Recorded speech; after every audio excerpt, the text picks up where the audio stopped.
हामी सबैले कल्पना गरौँ त एउटा निकै ठूलो पारिवारिक जमघट भइरहेको छ। कुल पूजा वा त्यस्तै के भनौँ न। हो, ठ्याक्कै। केटाकेटीहरू यताउता दौडिरहेका छन् अनि पाका पुस्ताहरू पुराना दिनका गफ लडाइरहेका छन्। खानाको परिकार वरिपरि एकदमै रमाइलो माहौल छ। एकदम। अनि त्यस्तो ठाउँमा त को परिवारको हिस्सा हो र को होइन भनेर छुट्याउन कुनै लिखित नियम हुँदैन नि त। हो नि, रगतको नाता हुन्छ अनि त्यो नै पर्याप्त मानिन्छ। तर अब कल्पना गरौँ त त्यही जमघटमा 81वटा कडा नियम लगाइयो। कस्तो नियम? जस्तै यदि कुनै काकाले आफ्नो 500 रुपैयाँको वार्षिक नवीकरण शुल्क तिरेका छैनन् वा उनी भर्खरै आफ्नो व्यापारमा टाट पल्टेका छन् भने उनलाई त्यो परिवारको मुख्य निर्णय गर्ने टेबुलमै बस्न दिइने छैन। सुन्दा अलि अचम्म र सायद कठोर पनि लाग्छ नि, होइन र? साँच्चै नै अलि कठोर सुनिन्छ। त्यही त, एउटा प्राचीन वंश र रगतको नातालाई 81 कर्पोरेट कम्पनी वा भनौँ न आधुनिक कानुनको कडा ढाँचाभित्र राखियो भने के हुन्छ? आजको हाम्रो यो गहिरो चर्चा ठक्कै यही विषयमा केन्द्रित छ। यो साँच्चै नै एउटा बिरलै देखिने र गहिरिएर अध्ययन गर्न लायकको विषय हो, किनभने सामान्यतया हामी वंश वा गोत्रको कुरा गर्दा नि हामी भावना र परम्परालाई मात्र हेर्छौं क्या, त्यहाँ कुनै ठोस संरचना नै हुँदैन। हजुर, एकदम। तर जब त्यो हजारौं वर्ष पुरानो पुर्खाको विरासतलाई आजको 21औं शताब्दीको कानुनी दायरामा ल्याएर बाँधिन्छ नि, तब त्यहाँ परम्परा र आधुनिकताबीच एउटा गजबको टकराउ देखिन्छ। अनि सन्तुलन पनि देखिन्छ। आज हामी गौतम बन्धु राष्ट्रिय समाजको विधानको गहिरो चिरफार गर्दैछौँ। यो विधान 2079 सालमा बनेर 2082मा संशोधन भएको छ, होइन त? हो नि। संस्था दर्ता ऐन अन्तर्गत काठमाडौँको बुद्ध नगरमा दर्ता भएको यो आधिकारिक दस्तावेज हामीसँग छ। तर यो केवल केही नियमहरूको निरस सङ्गालो मात्र होइन है। पक्का पनि। अत्री गोत्रीय गौतमहरूले कसरी आफ्नो ऐतिहासिक पहिचानलाई संस्थागत गरिरहेका छन् भन्ने कुराको यो एउटा बलियो प्रमाण हो। बाहिरबाट हेर्दा यो कुनै एउटा विशेष थर वा गोत्रको मात्र कुरा जस्तो लाग्न सक्छ नि त कतिलाई। लाग्न सक्छ, तर छरिएर रहेको एउटा परम्परागत समुदायलाई कानुन, नियम र संस्थागत ढाँचामा कसरी व्यवस्थित गरिन्छ भन्ने कुरा जान्न चाहने जो कोहीका लागि यो एउटा उत्कृष्ट केस स्टडी हो। एकदमै। यो विधानलाई नि एउटा पुलको रूपमा हेर्न सकिन्छ। पुल? कस्तो खालको पुल? जस्तै एकातिर महर्षि अत्रीको पालादेखिको पुस्ताको कथा छ भने अर्कोतिर आजको आधुनिक गैर सरकारी संस्था मतलब एनजिओको मोडल छ। यो पुलले यी दुई भिन्न समय र सोचलाई जोड्ने काम गरेको छ क्या। ल, अब यसलाई अलिकति केलाएर हेरौँ न त। यो विधानको कार्यक्षेत्र हेर्दा सम्पूर्ण नेपालभरि फैलिएको छ। देशव्यापी सञ्जाल छ। अनि यसको मुख्य उद्देश्य अत्री गोत्रीय गौतमहरू, जसमा शर्मा, उपाध्याय वा अन्य उपनाम लेख्नेहरू पनि पर्छन्, उनीहरू बीच बन्धुत्व र सहयोग बढाउनु हो। हजुर। साथै इतिहासको खोजी गर्ने, गरिब तथा असहाय बन्धुहरूलाई सहयोग गर्ने र पुस्तकालय वा सङ्ग्रहालय नै बनाउने जस्ता निकै महत्त्वकांक्षी लक्ष्यहरू यसमा राखिएका छन्। हो, लक्ष्यहरू निकै बृहत छन्। तर मलाई यहाँनिर एउटा स्वाभाविक प्रश्न उठ्छ नि। के कुरामा? एउटा पुरानो वंशलाई जोड्न वा भनौँ आफ्नै दाजुभाइ बीच सहयोग आदान प्रदान गर्न यति ठूलो औपचारिक र कानुनी संरचनाको आवश्यकता किन पर्यो होला? मानिसहरू त अनौपचारिक रूपमै पनि चन्दा उठाएर वा सल्लाह गरेर जोडिन सक्थे नि, होइन र? भावना र उत्साहले मात्र दीर्घकालीन कामहरू गर्न सकिँदैन भन्ने कुराको महसुस उनीहरूलाई भएको हुनुपर्छ। मतलब समय फेरियो भन्ने कुरा हो नि। कुनै बेला एउटै गाउँमा वा एउटै भेगमा सीमित हुने परिवारहरू आज देशभरि मात्र होइन विश्वभरि छरिएका छन्। त्यो त हो। अनि जब देशभरि छरिएका मानिसहरूलाई एकीकृत गरेर एउटा ठूलो कल्याणकारी कोष खडा गर्ने कुरा आउँछ नि। हजुर। वा ऐतिहासिक तथ्यहरूको अनुसन्धान गरेर सङ्ग्रहालय नै बनाउने कुरा आउँछ, तब अनौपचारिक चिया गफ वा मुखो भरमा गरिने सहमतिले त काम गर्दैन नि। भनेपछि यदि कसैले अनौपचारिक रूपमा सङ्ग्रहालय बनाउन जग्गा किन्यो भने भोलि त्यो जग्गा कसको नाममा राख्ने भन्ने ठूलो विवाद आउन सक्छ। एकदम ठिक भन्नुभयो। बिना कानुनी मान्यता कुनै पनि संस्थाले आफ्नो नाममा ब्याङ्क खाता खोल्न नै सक्दैन, जग्गा खरिद गरेर लाल पूर्जा संस्थाको नाममा राख्न पनि सक्दैन। ओहो, भनेपछि त कानुनी दर्ता नभएको खण्डमा त्यो जग्गा कुनै एकजना व्यक्तिको नाममा राख्नुपर्ने भयो। हो त नि। र भोलि त्यो व्यक्तिको मृत्यु भयो भने नि त्यो सम्पत्ति त उसको व्यक्तिगत हकवाला वा छोराछोरीको नाममा जान्छ, सम्पूर्ण वंशको सम्पत्ति भएर त रहँदैन। साँच्चै त्यो त निकै ठूलो जोखिम भयो। त्यही भएर यो विधानले त्यो प्राचीन वंशलाई एउटा कानुनी व्यक्तिको मान्यता दिएको छ। यसले गर्दा भोलि कसैले व्यक्तिगत स्वार्थका लागि वा पारिवारिक दावी गरेर संस्थाको सम्पत्ति हडप्न खोज्यो भने कानूनले स्पष्ट रूपमा बाटो छेक्छ। कुरा बुझियो। उनीहरूले आफ्नो पुर्ख्यौली परम्परालाई जोगाउन आधुनिकता र कानूनको सबैभन्दा बलियो औजार पो प्रयोग गरिरहेका रहेछन्। हो, एकदम स्मार्ट तरिकाले। अब यति ठूलो र बृहत उद्देश्य बोकेको संस्था चलाउन पक्कै पनि मानिसहरूको मतलब सदस्यहरूको आवश्यकता त पर्छ नि। यो विशाल पारिवारिक रूखको आधिकारिक हाँगा बन्न के कस्ता नियमहरू छन् भन्ने कुरा विधानको परिच्छेद 3मा निकै रोचक ढङ्गले प्रश्न पारिएको छ। मैले पनि हेर्दै थिएँ, त्यहाँ सदस्यताका विभिन्न प्रकारहरू छन्। हो, जम्मा 5 प्रकारका सदस्यता छन्। साधारण सदस्य बन्न 500 रुपियाँ प्रवेश शुल्क र 500 नवीकरण शुल्क लाग्छ। आजीवन सदस्यले चाहिँ एकमुष्ट 3000 रुपियाँ बुझाउनु पर्छ। अनि अरू पनि छन् क्यारे, हैन? त्यसबाहेक संस्थापक सदस्य, मानार्थ सदस्य र 80 वर्ष पूरा गरेका वा राष्ट्रिय महत्त्वको योगदान दिएकालाई सम्मानित सदस्य बनाइने व्यवस्था छ। उमेर र योगदानको कदर गर्ने हाम्रो परम्परागत पूर्वीय दर्शनलाई यहाँ आधुनिक विधानमै लिपिबद्ध गरिएको देखिन्छ। हो नि। यो सम्मानित सदस्यको व्यवस्थाले पुराना पुस्तालाई आदर गर्ने संस्कारलाई नै संस्थागत गरेको छ नि त। तर यहाँनिर कुरा एकदमै रोचक बन्छ है।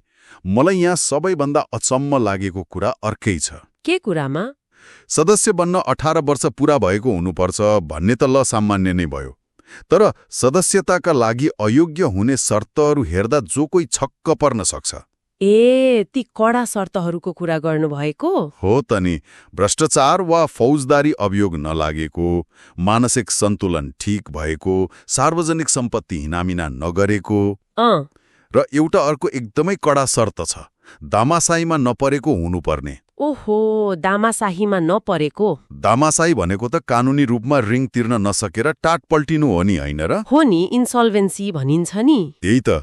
यदि कोही व्यक्ति आफ्नो व्यक्तिगत व्यापारमा घाटा लागेर टाट पल्टियो भने उसलाई आफ्नै वंशको संस्थाबाट वा त्यसको नेतृत्वबाट अयोग्य ठहर गरिन्छ। सुन्दा त अलि अप्ठ्यारो लाग्ने। सुन्दाखेरि त एउटा पारिवारिक संस्थामा जोडिन पनि कुनै सरकारी उच्च ओहदामा पुग्न वा ठूलो कर्पोरेट बोर्डको सदस्य बन्न जस्तै कडा नैतिक शर्तहरू राखिएको रहेछ।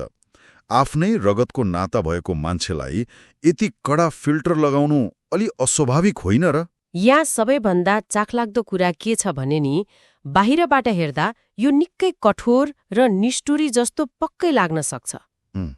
आफ्नै दाजुभाइ वा दिदी बहिनीलाई व्यापार बिग्रिएकै भरमा किन पर धकेल्ने भन्ने प्रश्न त उठ्छ नै। तर यसको पछाडि संस्थागत सुशासनको निकै गहिरो तर्क लुकेको छ। कस्तो तर्क? अघि हामीले कुरा गरे जस्तै यो संस्थाले गरिब बन्धुहरूलाई सहयोग गर्ने, कल्याणकारी कोष चलाउने र जग्गा जमिन किन्ने लक्ष्य राखेको छ। पैसाको कारोबार त हुन्छ त्यहाँ? हो, जहाँ पैसा र सम्पत्तिको कुरा आउँछ नि, त्यहाँ जोखिम पनि सँगै आउँछ। मतलब व्यक्तिगत आर्थिक सङ्कटमा फँसेको मान्छेले संस्थाको पैसा दुरुपयोग गर्न सक्छ भन्ने डर हो? डर मात्र होइन, यो एउटा कानुनी बचाउ पनि हो क्या। यदि आर्थिक हिनामिना, फौजदारी अभियोग लागेका वा दामासाईमा परेर कालो सूचीमा रहेका व्यक्तिहरूलाई संस्थाको नेतृत्व वा सदस्यतामै सहज प्रवेश दियो भने सिङ्गो संस्थाको विश्वसनीयता खतरामा पर्छ। एकदम। भोलि ब्याङ्कको ऋण तिर्न नसकेर आत्तिएको व्यक्तिले संस्थाको लाखौंको कल्याणकारी कोषको निर्णयमा प्रभाव पार्न खोज्यो भने के होला? त्यो त बर्बादै हुन्छ। त्यही भएर यस्ता कडा शर्तहरू राख्नाले संस्थालाई व्यक्तिगत दाग र आर्थिक अपचलनबाट सुरक्षित राख्न सकिन्छ।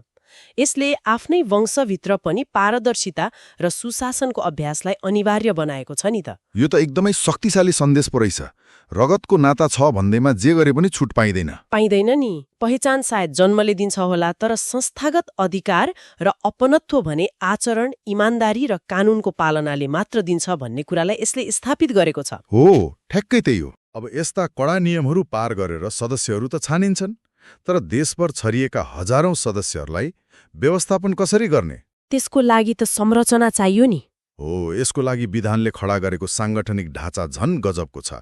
विधानले केन्द्रदेखि वडासम्मको विशाल संरचना खडा गरेको छ। कस्तो छ त संरचना? 27 सदस्यीय केन्द्रीय कार्यसमिति हुनेछ, जसमा निर्वाचित अध्यक्षले 4 जना मनोनित गर्न पाउने व्यवस्था छ। ओहो, 27 जना? अनि 19 सदस्यीय प्रदेश समन्वय समिति, 11 सदस्यीय जिल्ला समन्वय समिति र 9 सदस्यीय पालिका समिति। यो त ठ्याक्कै एउटा सानो सरकारको मोडल जस्तै छ, सङ्घीय केन्द्रदेखि स्थानीय वडासम्म फैलिएको। साँच्ची नै राज्यले अपनाएको प्रशासनिक र राजनीतिक ढाँचालाई एउटा गैर-सरकारी सामाजिक संस्थाले कसरी आफ्नो अनुकूल बनाएर प्रयोग गर्छ भन्ने यो निकै राम्रो दृष्टान्त हो। यसले शक्ति र जिम्मेवारीलाई एउटै ठाउँमा केन्द्रित हुनुबाट रोक्छ नि त। कुरा त ठिक हो, तर म यहाँनिर अलिकति प्रतिवाद गर्न चाहन्छु है। भन्नुस् न। एउटा पारिवारिक वा सामाजिक संस्थाको लागि 27 जनाको केन्द्रीय समिति अलि धेरै ठूलो र भद्दा भएन र? मतलब अलि बल्की भएन र? अलि ठूलो त हो। कर्पोरेट संसारमा त 5 वा 7 जनाको सानो र चुस्त बोर्ड हुन्छ जसले छिटो निर्णय लिन सक्छ। अब सोचौं त 27 जना मानिसहरू जो देशका विभिन्न कुनाबाट आएका छन्, उनीहरूलाई एउटै टेबलमा राखेर एउटा पुस्तकालय बनाउने वा जग्गा किन्ने सानो विषयमा सहमति जुटाउन कति गाह्रो होला। गाह्रो त पक्कै हुन्छ। यसले त संस्थाको कामलाई सुस्त बनाउँछ र हरेक निर्णयमा महिनौ लाग्न सक्छ जस्तो लाग्छ मलाई। निर्णय प्रक्रियामा यसले ढिलासुस्ती ल्याउँदैन र? यो एकदमै व्यावहारिक प्रश्न हो। यदि यो कुनै नाफामूलक कम्पनी हुन्थ्यो वा रातारात व्यापारिक निर्णय लिनुपर्ने संस्था हुन्थ्यो भने 27 जनाको समिति साँच्चिकै नै प्रत्युत्पादक हुन्थ्यो। तर हामीले यहाँ संस्थाको प्रकृतितर्फ ध्यान दिनुपर्छ क्या। यो एउटा सामाजिक र वंशीय संस्था हो। यसको मुख्य पुँजी भनेको पैसा होइन, मानिसहरूको अपनत्व हो। मानिसहरूलाई जोड्ने कुरा हो नि। नेपालभरिको हिमाल, पहाड र तराईको भूगोललाई समेट्नुपर्ने हुन्छ। यदि केन्द्रीय समितिमा काठमाडौँमा बस्ने 5 जना मात्र राखियो भने पश्चिम रुकुम वा पूर्वको ताप्लेजुङमा बस्ने सदस्यले त्यो संस्थालाई आफ्नो मान्दैन। ठ्याक्कै उनीहरूलाई लाग्छ यो त काठमाडौँको मात्र संस्था हो। भनेपछि उनीहरूले कार्यकुशलता भन्दा पनि समावेशितालाई प्राथमिकतामा राखेका छन् भन्ने कुरा आयो यहाँ। हो, स्रोत सामग्रीमै पनि विधानको अन्त्यमा संस्थापकहरूको ठेगाना हेर्ने हो भने निकै रोचक चित्र देखिन्छ। कस्तो चित्र? त्यहाँ ताप्लेजुङदेखि प्युठान, झापा, गुल्मी र बागलुङसम्मका मानिसहरूको हस्ताक्षर छ क्या। ओहो, नेपालभरिबाटै रहेछन्? अनि यति धेरै भूगोल र विविधता भएको ठाउँमा 27 जनाको समिति हुनु भनेको निर्णय प्रक्रियामा अलि ढिलासुस्ती हुनु पक्कै हो। तर जब 27 जनाले कुनै निर्णय गर्छन् नि, त्यसमा सम्पूर्ण समुदायको अपनत्व हुन्छ।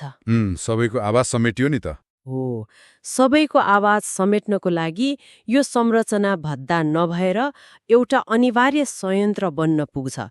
छिटो कुद्नुभन्दा पनि सबैलाई सँगै लिएर हिँड्नु उनीहरूको मुख्य रणनीति देखिन्छ। यो कुरा त उनीहरूको साधारण सभाको नियममा पनि झल्किन्छ। साधारण सभाको नियम कस्तो छ नि? वार्षिक साधारण सभाको सूचना 15 दिन अगावै र विशेष साधारण सभाको सूचना 7 दिन अगावै दिनुपर्ने रहेछ। अनि बैठकको गणपूरक संख्या अर्थात् कोरम 67% वा 2/3 हुनुपर्ने कडा नियम छ। 2/3 त निकै धेरै हो नि। हो त, तर उनीहरूलाई पनि थाहा छ कि देशभरिबाट यति धेरै मान्छे एकैपटक जम्मा गर्न गाह्रो हुन्छ। त्यसैले पहिलो पटक कोरम पुगेन भने दोस्रो पटक बोलाउँदा 51% भए पुग्ने व्यावहारिक नियम पनि सँगै राखिएको छ। बहुमतको शासन र अल्पमतको सम्मान कसरी गरिन्छ भन्ने कुराको यो राम्रो अभ्यास हो। तर यति ठूलो संरचना र यति धेरै मानिसहरूको जमघट भएपछि त्यहाँ दुईवटा कुराको खतरा सधैँ रहन्छ नि। के हुन् ती? एउटा आर्थिक अपारदर्शिता र अर्को आन्तरिक राजनीति वा आपसी मतभेद। त्यो त हो। जहाँ अधिकार र पैसा हुन्छ त्यहाँ विवाद हुने सम्भावना स्वतः बढ्छ। तर यस्तो अवस्थासँग जुझ्न विधानले निकै बलिया हतियारहरू दिएको छ। जस्तै आर्थिक व्यवस्थापनको पाटो हेर्दा संस्थाको ब्याङ्क खाता सञ्चालन गर्न अध्यक्ष, सचिव मध्ये एक र कोषाध्यक्षको अनिवार्य हस्ताक्षर हुनुपर्ने व्यवस्था छ। भनेपछि 3 जनाको हस्ताक्षर चाहियो। हो, मतलब कसैले पनि एक्लै पैसा निकाल्न वा चलाउन नसक्ने प्रणाली खडा गरिएको छ। अझ विदेशी सङ्घ संस्थाबाट सहयोग लिनु पूर्व नेपाल सरकार र समाज कल्याण परिषदको स्वीकृति अनिवार्य छ भनिएको छ। पारदर्शी बनाउन यसो गरिएको होला। विदेशमा बस्ने बन्धुहरू वा संस्थाहरूले डलरमा पठाउन सक्ने ठूलो सहयोगलाई व्यवस्थित गर्न होला र अचल सम्पत्ति बेच्न त स्थानीय अधिकारीको स्वीकृति नै चाहिन्छ। यसले चाहिँ संस्थाभित्र शक्तिको सन्तुलन कायम गर्छ। एकजना पदाधिकारीले मात्र चाहेर संस्थाको दिशा बदल्न वा सम्पत्ति बेच्न नसकोस् भन्ने यसको मुख्य ध्येय हो। अझ मलाई सबैभन्दा उत्कृष्ट लागेको कुरा त परिच्छेद 7 मा रहेको अविश्वासको प्रस्तावको व्यवस्था हो। भोट अफ नो कन्फिडेन्स हो। सामान्यतया पारिवारिक जमघटहरूमा चित्त बुझेन भने मानिसहरू रिसाएर हिँड्छन् र नयाँ गुट वा समिति बनाउँछन् नि त। हाम्रो समाजमा त्यो त धेरै नै देखिन्छ। तर यहाँ हेर्नुहोस् है, 25% अर्थात् 1/4 सदस्यले लिखित रूपमा कारणसहित प्रस्ताव दर्ता गर्नुपर्ने नियम छ। र त्यो प्रस्ताव पारित हुन साधारण सभाको 2/3 बहुमत मतलब 67% चाहिने रहेछ।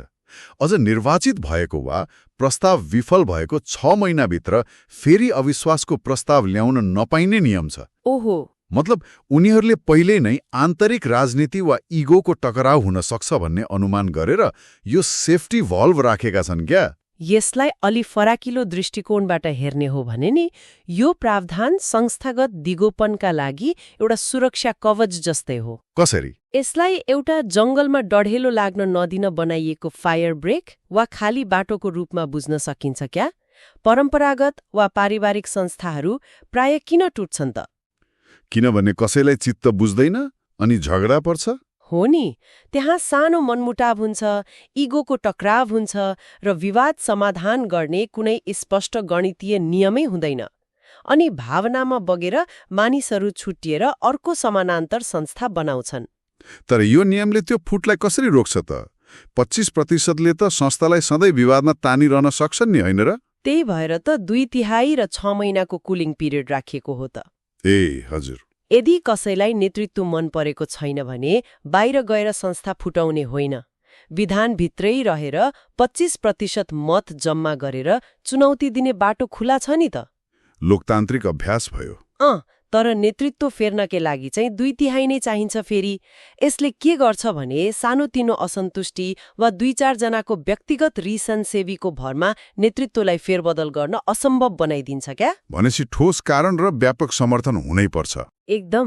अनि यदि अविश्वासको प्रस्ताव फेल भयो भने अर्को 6 महिनासम्म चुपचाप काम गर्नुपर्ने बाध्यता हुन्छ।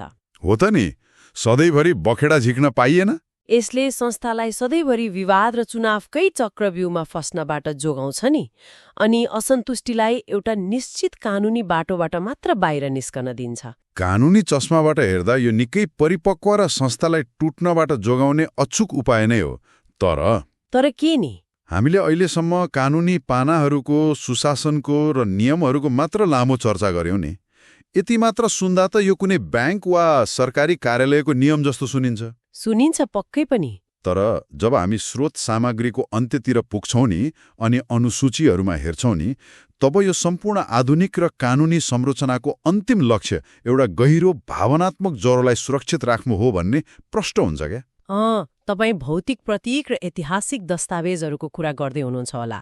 ठ्याक्कै। अनुसूची 1 मा समाजको छाप र प्रतीक चिन्हको विवरण छ। गोलाकार घेराभित्र महर्षि अत्रीको मूर्ति, पछाडि नेपालको नक्सा र तल 2079 लेखिएको छ। नीरस कानुनी दस्तावेजको बीचमा 81 महर्षि अत्रीको तस्विर आउँछ।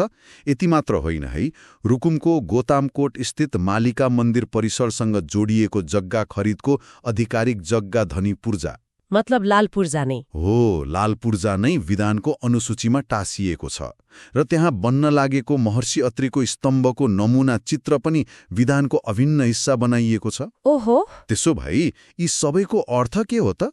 कानुनी पानाहरूबाट सुरु भएको यो यात्रा गोतामकोटको मालिका मन्दिरको जग्गा खरिद र महर्षि अत्रीको तस्विरमा आएर कसरी यति गहिरो भावनात्मक बिन्दुमा जोडियो? यो अलि विरोधाभासपूर्ण लाग्दैन र? विरोधाभास होइन नि, यो त एउटा संस्थालाई जीवन्त बनाउने कला हो क्या। यसले एउटा महत्त्वपूर्ण प्रश्न खडा गर्छ। कस्तो प्रश्न? कानुन, नियम, कोरम र अविश्वासको प्रस्ताव जस्ता कुराहरूले त संस्थालाई आकार मात्र दिन्छन्, बाँच्ने आधार दिन्छन्। यो संस्थाको कङ्काल वा हड्डी जस्तै हो नि। तर प्रतीक, जग्गा जमिन, मूर्ति र ऐतिहासिक स्थानहरूले चाहिँ त्यो संस्थालाई आत्मा दिन्छन् क्या। कंकाल र आत्मा, निकै सटिक तुलना। हेर्नुस् न, अविश्वासको प्रस्तावको नियम पढेर कुनै पनि सदस्यको मनमा कुलप्रतिको प्रेम त जाग्दैन नि। जाग्दैन, त्यो त टाउको दुखाउने कुरा मात्र हो, त्यो त केवल काम गर्ने तरिका मात्र हो। तर जब उनीहरूले गौतमकोटको त्यो लाल पूर्जा हेर्छन् जहाँ आफ्नो पुर्खाको इतिहास जोडिएको छ, जब महर्षि अत्रीको स्तम्भको चित्र देख्छन्, तब देशको जुनसुकै कुनामा बसेको सदस्यले पनि यो मेरो जरो हो, यो मेरो आफ्नो हो भनेर गहिरो अपनत्व महसुस गर्छ नि त। उनी भावना त्यहाँ गएर जोडियो। एकदम। भौतिक प्रतीकहरूले एउटा आधुनिक कागजी संस्थालाई 100औं वर्ष पुरानो ऐतिहासिक जरासँग बलियो गरी बाँधेर राख्न मद्दत गर्छन् क्या। भनेपछि उनीहरूले कानूनलाई मस्तिष्क र ती प्रतीकहरूलाई हृदयको रूपमा प्रयोग गरेका रहेछन्। मस्तिष्कले संस्थालाई दुर्घटना हुनबाट जोगाउँछ र हृदयले सबैलाई एकै ठाउँमा धड्किन सिकाउँछ। क्या राम्रो कुरा गर्नुभयो, ठ्याक्कै त्यही हो। हामीले अत्री, गोत्रीय, गौतम बन्धुहरूको विधान मार्फत हेर्यौं कि कसरी एउटा परम्परागत वंशले आफूलाई 21औं शताब्दीको सुशासन, सदस्यताका कडा शर्तहरू, पारदर्शी आर्थिक नीति र लोकतान्त्रिक ढाँचामा पूर्ण रूपमा ढालेको छ। हो नि, यो अध्ययनले कुनै एउटा विशेष थरको मात्र कथा भन्दैन क्या। यसले हामी सबैलाई सिकाउँछ कि कसरी छरिएर रहेका समुदायहरूले आफ्नो पहिचान जोगाउन संस्थागत र कानूनी बाटो रोज्नुपर्छ। तर यहाँनिर मलाई विधानको अन्तिमतिर रहेको एउटा नियमले साँच्चै नै झस्काएको छ है। के नियम छ त्यस्तो? धारा 29मा एउटा अचम्मको तर निकै गहिरो प्रावधान छ। त्यहाँ लेखिएको छ, यदि कुनै कारणवश यो समाज विघटन भयो र खारेज भयो भने यसको बाँकी रहेको सम्पूर्ण जायजेथा अर्थात् सम्पत्ति नेपाल सरकारको हुनेछ। ए, विघटन पछिको कुरा हो। एकछिन सोच्नुस् त, यदि यो संस्था चलेन भने त्यो गोतामकोटको ऐतिहासिक जग्गा, महर्षि अत्रीको त्यो स्तम्भ र कल्याणकारी कोषको पैसा, ती सबै नेपाल सरकारको सम्पत्ति बन्नेछन्। हुन त गैर सरकारी संस्था सम्बन्धी प्रचलित कानून अनुसार जुनसुकै एनजिओ विघटन हुँदा त्यसको सम्पत्ति राज्यको हुने कानूनी बाध्यता नै हो। उनीहरूले कानूनको पालना गरेका मात्र हुन्। कानूनको पालना त हो, तर तपाईले भने जस्तै यसको दार्शनिक पाटो भने निकै गहिरो र सोचनीय छ नि। हो, दार्शनिक पाटो नै सबैभन्दा चाखलाग्दो छ। एउटा प्राचीन वंश जसको 100औं वा 1000औं वर्षको सामूहिक विरासत छ, त्यसको जायजथाको अन्तिम रक्षक भनेको अन्ततः हाम्रो आधुनिक राज्य पो हुँदो रहेछ त। हो त नि, अन्त्यमा त राज्यकै मातहतमा जाने भयो। हामीले सुरुमा पारिवारिक जमघटको जुन स्वतन्त्रता र अस्तव्यस्तताको कुरा गरेका थियौं नि, त्यसलाई जब हामी कानूनको परिधिमा ल्याएर सुरक्षित गर्न खोज्छौं, तब हामी पूर्ण रूपमा राज्यको छातामुनि वा नियन्त्रणमा आइपुग्छौं। यो त एकदमै गहिरो कुरा गर्नुभयो तपाईले।